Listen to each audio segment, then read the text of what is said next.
If you listen to exactly what I have to say, you will be successful in the next 3 months. You've probably heard these types of lines a bunch of times by people like Iman Gadji, Luke Belmer, Andrew Tate, Alex Hormozi, and so on. Well, I'm sure that we all watched their videos and listened to their advice, but there's one thing they don't want you to know.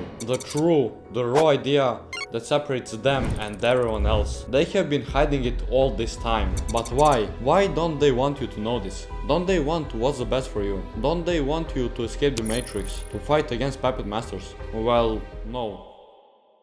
You have watched so many self-improvement videos, but every one of them failed to mention this one piece of advice that might just be the most important. But today I will tell you the truth. So it will be the best if you watch this video until the end in order to implement this advice the best way possible. I've watched probably hundreds of hours of self-improvement videos and I never seen anyone mention this at all. After some time I realized that and actually thought to myself, why did nobody mention this, when in reality it is probably the most important thing out of all the advices they give. First self-improvement video that I watched was about NoFap. Hearing about all those benefits, I wanted to try it out. After that I began going downwards the self-improvement spiral. I started watching more and more educational content about self-help. I was hooked to this idea of constantly improving yourself and being better than yesterday. I learned so much just from those videos alone, but I also learned so much from my own experiences as well. Therefore, I also learned that these YouTubers never tell you this one crucial thing. This one thing that can actually make your life better or worse, depending on how you use it. The same story goes for school and education in general. They want you to only listen to their quote-unquote orders, because if you don't listen to their advices and orders, they won't be able to mold you to their preferences. This way they can turn you into a cheap workforce and sell you stuff that you absolutely don't need. But imagine if you could actually see through their bullshit and make good decisions. Don't get me wrong, most of the self-improvement advice is great, but you have to use your own brain. You have to see if someone actually wants to help you or is just using you for their advantage. Because at the end of the day, your thoughts and actions make you who you actually are. No one was born learned, and we all had to figure it out alone. And nobody, absolutely nobody is all-knowing except God. If you are in a situation where you don't know what to do, you will usually ask for advice, and different people will give you different advice based on their experiences. On every fucking corner of social media there is that one guy who is trying to sell you this idea of perfect life. That is usually some guy showing you quote-unquote his daily lifestyle, where he is hanging around with lots of different supermodels, driving fast cars, showing you his Rolex, his bank account,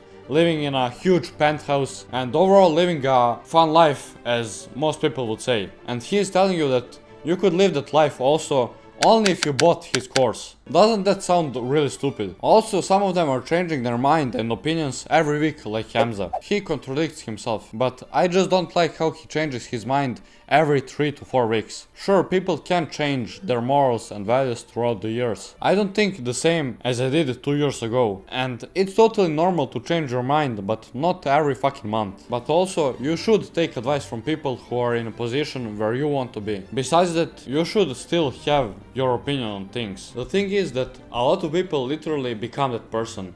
They start speaking like them, they start dressing like them, they start acting like them. They literally become the exact copycat of that person. I've seen numerous YouTube channels that are literal copycats of Hamza. They try to copy his talking style, they act like him, their videos look like his. And they also wear a bathrobe, exactly like Hamza. They think that by copying Hamza, they can be as successful as him, but in reality, they can only be below him. That's why you need to develop your own beliefs and morals. Who the fuck cares what do I think? Who the fuck cares what Hamza thinks? What only matters is what do you think? And that's where critical thinking comes in. You might be confused right now asking, yo Killa, what the fuck is critical thinking? Let me ask you this, do you believe in Santa Claus?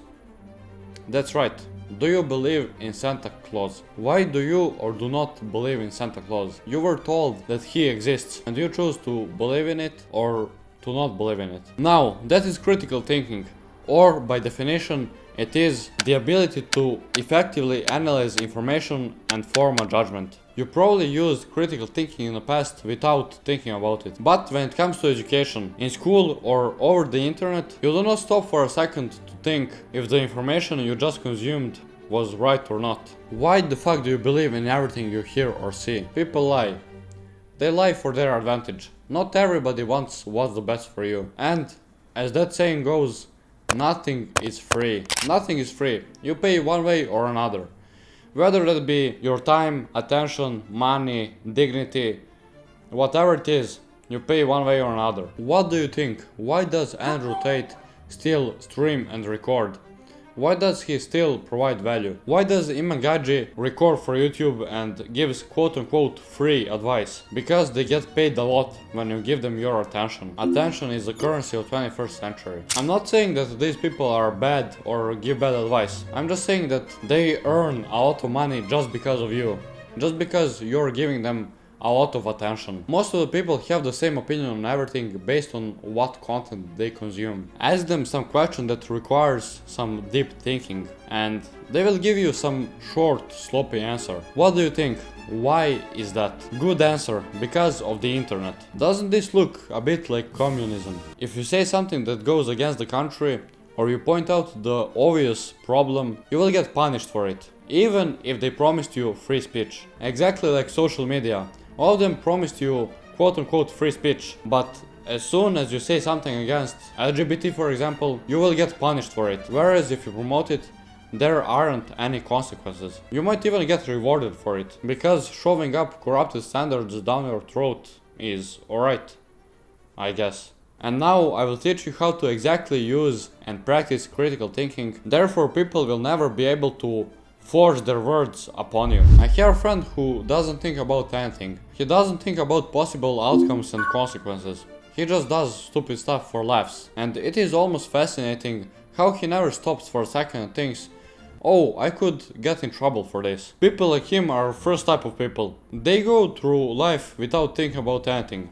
They just live day-to-day life and they live in a moment. They don't think about future, they don't think about past. They just do stuff and do not think about possible outcomes. They basically go by saying, it is what it is. It is what it is. Second type of people actually use their brain sometimes. They know when things make sense, but they still believe in majority of things they hear or see. And third type of people are those who actually think about good and bad outcomes and use critical thinking based on the situation. They think on a deeper level and they can sometimes fall into overthinking, which isn't necessarily a bad thing. This type of people usually make the best decision, but sometimes they have to become the first type of people in order to do something, because the situation might be beneficial, but their overthinking will cause them not to do it. But how do you actually get better at critical thinking? I'd say that critical thinking mostly improves throughout experiences, because whenever something good or bad happens to you, you think, why did that happen to you? What could you do to prevent it